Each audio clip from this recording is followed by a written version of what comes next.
തണുത്ത ഇളംകാറ്റ് വീശുന്ന മൺപാതയിലൂടെ പ്രഫുൽ കാർ ഓടിച്ചു വരികയാണ്. പാതയുടെ ഇരുവശങ്ങളിലുമുള്ള പച്ചപ്പിനിടയിൽ മനോഹരമായ ചെറിയ ചെറിയ വീടുകൾ ഉണ്ടായിരുന്നു.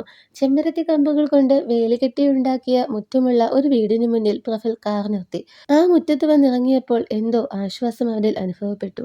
പക്ഷികളുടെ കലപില ഒച്ചയും തെന്നലിന്റെ തണുപ്പും അകലെയെങ്ങോ ഒഴുകുന്ന നദിയുടെ കളകളനാദവും ഒരു മധുരഗീതമായി ഒരുമിച്ച് ദേഹമാസകലം പടരുന്നത് പോലെ. അവിടെ മുറ്റത്ത് ഒരു സ്ത്രീ നിന്ന് ധാന്യങ്ങൾ വിതറുകയാണ്. അത് കൊത്തിക്കഴിക്കാൻ ഒരുപാട് പക്ഷികളും എത്തുന്നുണ്ട്. അവൻ ആ സ്ത്രീയെ നോക്കി വിളിച്ചു, "അമ്മേ." ആ വിളി കേട്ട് അവർ തിരിഞ്ഞു നോക്കി. പ്രഫുൽ അവർക്ക് സ്വയം പരിചയപ്പെടുത്തി.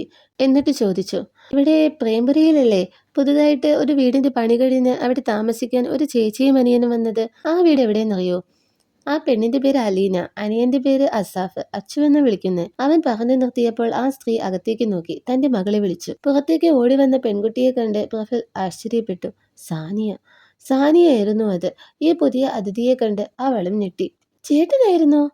അവൾ അവനെ കണ്ടതും വിശ്വസിക്കാനാകാതെ ചോദിച്ചു. "അപ്പോൾ ഇത് ഈ അനിയത്തിയുടെ വീടായിരുന്നു അല്ലേ?" പ്രഫുലും തിരിച്ചു ചോദിച്ചു. "അപ്പോൾ നിങ്ങൾക്ക് നേരത്തെ അറിയോ?" സാനിയയുടെ അമ്മ ഇടയ്ക്ക് കയറി ചോദിച്ചു. സാനിയ പ്രഫുലിനെ കണ്ടിരുന്ന കാര്യങ്ങളെല്ലാം അമ്മയെ അറിയിക്കുകയും സന്തോഷത്തോടെ തന്റെ വീടും ചുറ്റുപാടും പ്രഫുലിന് കാണിച്ചു കൊടുക്കുകയും ചെയ്തു. അപ്പോൾ ആ ഗ്രാമത്തിലെ അന്തരീക്ഷത്തോട് അവന് എന്തെന്നില്ലാത്ത ആകർഷകത്വം തോന്നി. ഇതേസമയം തൃപ്തിയും അലീനയും പെട്ടെന്ന് ദാമോദർ പാലസിൽ നിന്ന് പോകാനുള്ള കാരണം മുത്തശ്ശി ചോദിച്ചു മനസ്സിലാക്കിയിരുന്നു. "തൃപ്തി, നീ എന്നോട് പറഞ്ഞത് എനിക്ക് മനസ്സിലായി. ഇന്നലെ വരെ അശോകൻ എന്നോട് സ്നേഹത്തോടെയായിരുന്നു പെരുമാറിയിരുന്നത്. അന്നേരം തന്റെ മൊബൈൽ മേശയിലിരുന്ന് ശബ്ദിക്കുന്നത് ശ്രദ്ധിക്കാതെ ലാൻഡ് ഫോൺ അറ്റൻഡ് ചെയ്യാനായി അവൻ പോയില്ലായിരുന്നെങ്കിലോ? ഇനി നീ അവന്റെ ഫോൺ എടുത്തില്ലായിരുന്നെങ്കിലോ? പ്രഫുൽ അശോകന് പണം കൊടുത്തതോ അവൻ ഇനിയും മോളെ ചൂഷണം ചെയ്ത് പണം തട്ടിയെടുക്കാൻ ആഗ്രഹിക്കുന്നതായോ ഒന്നും തന്നെ മോൾ അറിയില്ലായിരുന്നു അല്ലേ?" തൃപ്തി തലയാട്ടിക്കൊണ്ട് മുഖം കുനിച്ചു നിന്നു.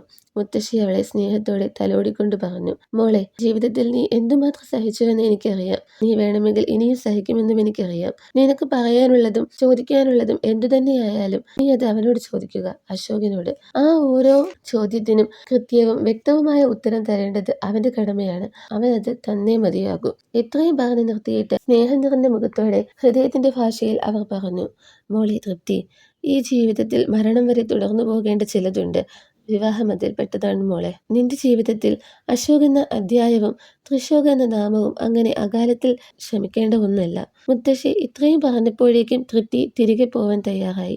അടുത്തതായി അലീനയുടെ നേരെ തിരിഞ്ഞ് ആ കൈകളിലേക്ക് ഒരു പൊതി വെച്ചുകൊണ്ട് മുത്തശ്ശി പറഞ്ഞു, "ഇത് നിനക്കുള്ള പ്രതിഫലമാണ് മോളെ." "എന്റെ കടം ഞാൻ എങ്ങനെ തീർക്കും മുത്തശ്ശി?" ഇരുമ്പിക്കൊണ്ട് അവൾ ചോദിച്ചു. "എന്തു കടം?" അത് ചോദിക്കുമ്പോൾ മുത്തശ്ശിയും കരയുന്നുണ്ടായിരുന്നു. പകരം വെക്കാനില്ലാത്ത സ്നേഹത്തിന്റെ.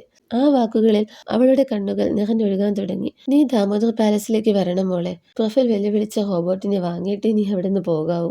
പിന്നെ അച്ചു, ദീപ്തിക്ക് അച്ചുവിനോടുള്ള സ്നേഹം നിനക്കറിയുന്നതല്ലേ?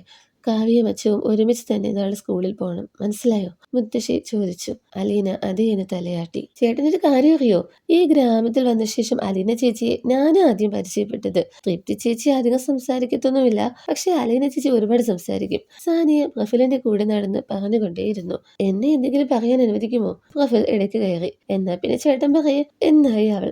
"ശരി. അപ്പോ അലീനയുടെയും അച്ചുവിന്റെയും കൂടെ തൃപ്തിയും ഇവിടെ വന്നിരുന്നു അല്ലേ?" പ്രഫുൽ ചോദിച്ചു. "ആ, അതല്ലേ ഞാൻ ഇത്രയും നേരം പറഞ്ഞുകൊണ്ടിരുന്നേ. പിന്നെ ചേട്ടനൊരു കാര്യം അറിയോ?" എന്ന് പറഞ്ഞുകൊണ്ട് അവൾ തന്റെ ഗ്രാമത്തെക്കുറിച്ച് വാതോരാതെ പറഞ്ഞുകൊണ്ടിരുന്നു. "ചേട്ടൻ വന്നപ്പോൾ കണ്ടില്ലേ അമ്മ ചെയ്യുന്നത് എന്താണെന്ന്? ആ പ്രവൃത്തിക്ക് ഒരു ഐതിഹ്യമുണ്ട്. അറിയോ?" അവൾ ചോദിച്ചു. "ഇല്ല." അവൻ പറഞ്ഞു. അവൾ കഥ പറഞ്ഞു തുടങ്ങി. "പണ്ട് പണ്ട് ഇവിടെ വിളയിച്ചിരുന്ന ധാന്യങ്ങളെല്ലാം മനുഷ്യന്മാർക്ക് കിട്ടിയിരുന്നില്ലത്രേ. കിളിരാജാക്കന്മാർ വന്ന് കൊണ്ടുപോകുമായിരുന്നു. അങ്ങനെ മനുഷ്യർ പക്ഷികളുമായി ചേർന്ന് ഒരു തീരുമാനത്തിലെത്തി. അതിൽ പിന്നീട് ഓരോ വീട്ടിൽ നിന്നും ഒരു പാത്രം ധാന്യം ദിവസവും പക്ഷികൾക്കായി നീക്കിവെക്കും. കോടാനുകോടി പക്ഷികൾ അതിനായി എത്തും. ആവശ്യത്തിനുള്ളത് ഒരു വീട്ടിൽ നിന്നും കിട്ടാത്ത പക്ഷികളും കാണും. അവർക്ക് അന്നത്തെ ദിവസം വയലിൽ നിന്ന് നേരിട്ട് കതിര് കൊത്താനുള്ള അവകാശമുണ്ട്. കാരണം അവരും ഈ ഭൂമിയുടെ അവകാശികളല്ലേ." കഥ പറഞ്ഞു കഴിഞ്ഞതും അവിടെ വഴിയിൽ നിന്ന് പറിച്ചെടുത്ത 4 റോസാപ്പൂക്കൾ അവൾ അവന് വെച്ചു നീട്ടി. ഒരു ഇഷ്ടക്കേടും കൂടാതെ അവനത് വാങ്ങിക്കൊണ്ട് പറഞ്ഞു, "സാനിയക്കുട്ടി, നിനക്കൊരു കാര്യം അറിയാമോ? ഞാൻ കുട്ടിക്കാലത്ത് സത്തോബർഗിലെ ബോർഡിംഗ് സ്കൂളിൽ പഠിച്ചിരുന്നു. ആ സമയത്ത് വല്ലാത്ത ദുർഗന്ധം വമിക്കുന്ന ഒരു പ്രത്യേകതരം പൂവുള്ള ചെടിയാണ് അവിടെ സാധാരണ കണ്ടുവന്നിരുന്നത്. അതിനുശേഷം ഏത് പൂവെടുത്താലും അതെനിക്ക് ആസ്വദിക്കാൻ കഴിഞ്ഞിരുന്നില്ല. സുഗന്ധമുള്ള ഒട്ടനവധി പൂക്കൾ അവിടെ അപൂർവമായി കണ്ടിരുന്നു. മാത്രമല്ല അവയൊക്കെ വൻതോതിൽ ഇറക്കുമതി ചെയ്യുകയും ചെയ്തിരുന്നു. പക്ഷേ ആ ബാഡ് സ്മെല്ലുള്ള പൂവ് നല്ല വളമാണ് മറ്റു പൂച്ചെടികൾക്കൊക്കെ. അതുകൊണ്ട് അതിനോടുള്ള വെറുപ്പ് എനിക്ക് മറ്റു പൂക്കളോടും വ്യാപിച്ചു. അതോടൊപ്പം ചില പൂക്കളും പഴങ്ങളുമൊക്കെ എനിക്ക് അലർജിയുമായി. അവൻ നിർത്തിയപ്പോൾ അവൾ ചോദിച്ചു, പിന്നെന്താ ഇപ്പൊ ഇത് മേടിച്ച്? ആ ചോദ്യം കേട്ട് താൻ ആദ്യമായി ദാമോദർ പാലസിൽ വെച്ച് അലീനയെ കണ്ട സന്ദർഭം പ്രഫലിന്റെ ഓർമ്മയിൽ നിറഞ്ഞു. ആ സ്മൃതികളിൽ പുഞ്ചിരിക്കുന്ന പ്രഫലിനെ ജിജ്ഞാസയോടും അത്ഭുതത്തോടും നോക്കി നിന്ന സാനിയ മുന്നിലുള്ള വീട് ചൂണ്ടിക്കാണിച്ചുകൊണ്ട് പറഞ്ഞു, ഇതാണ് അലീന ചേച്ചിയുടെ വീട്. അവർ ഇരുവരും വാതിൽ വരെ ചെന്നു. അടഞ്ഞു കിടക്കുന്ന വാതിലിനു മുന്നിൽ അവർ സംശയത്തോടെ നിന്നതുകണ്ട് സാനിയയുടെ മൊബൈൽ കരഞ്ഞു. അതിൽ വന്ന മെസ്സേജ് കണ്ട് അവൾ വിഷമത്തോടെ പറഞ്ഞു, ചേട്ടാ, അലീന ചേച്ചി പ്രഫൽദേവിന്റെ വീട്ടിലേക്ക് പോയി. ശരി എന്ന് പറഞ്ഞുകൊണ്ട് പ്രഫൽ തിരിഞ്ഞു നടന്നതും ആ വീട്ടുമുറ്റത്ത് പ്രഫലിന്റെ കാറുമായി ഡ്രൈവർ വന്നു.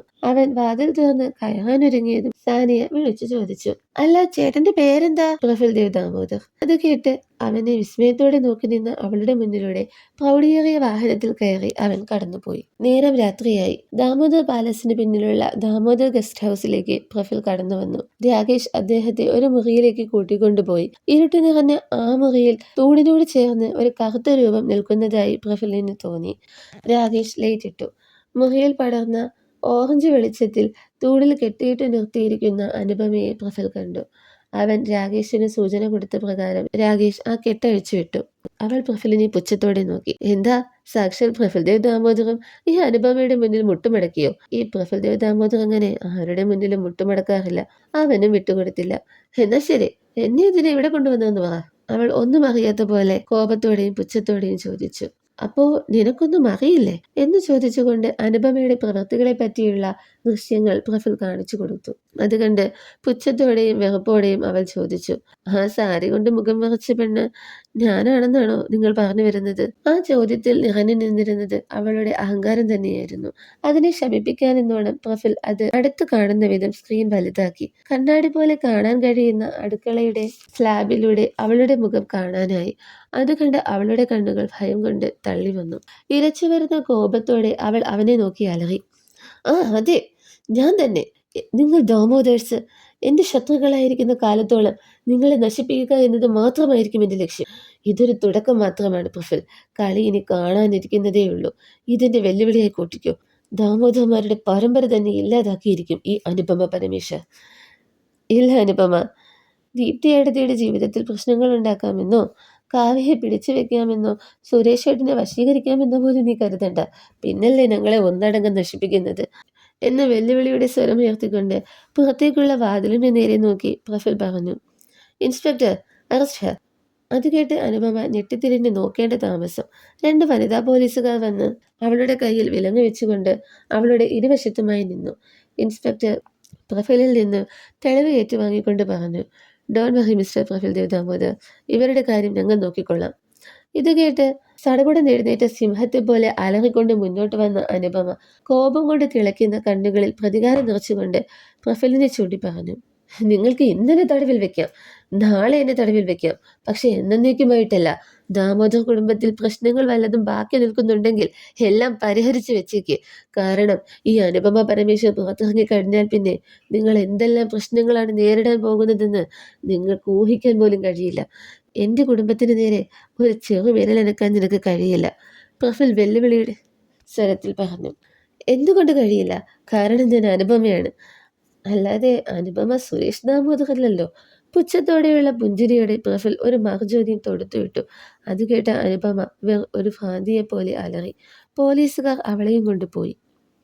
ഒരു സോഫയുടെ 2 അറ്റങ്ങളിലായി തൃപ്തിയും മുത്തശ്ശിയും ഇരുന്നു. തൊട്ടടുത്ത് തന്നെ ഇരുന്ന മറ്റൊരു സോഫയിൽ അലീനയും ഇരുന്നിരുന്നു. ഈ സമയം പ്രഫുൽ ദേവ് അവരുടെ മുന്നിലൂടെ അവരെ കാണാത്ത പോലെ അകത്തേക്ക് കയറിപ്പോയി.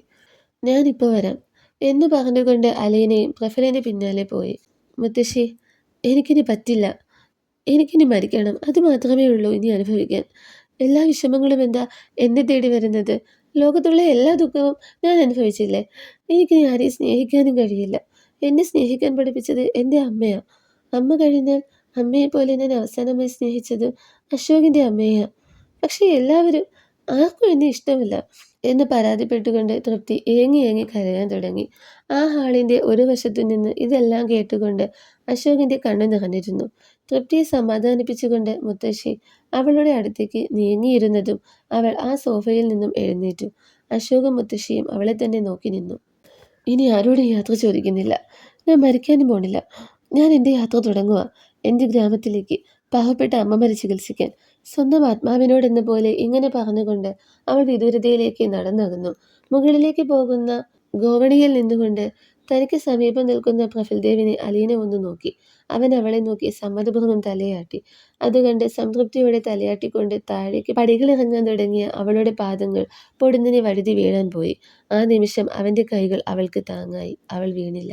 എന്നാൽ വീണതായി അവൾക്ക് തോന്നി. ഇനി ഒരിക്കലും വീഴില്ലെന്ന് മനസ്സിലാക്കുന്നതായും.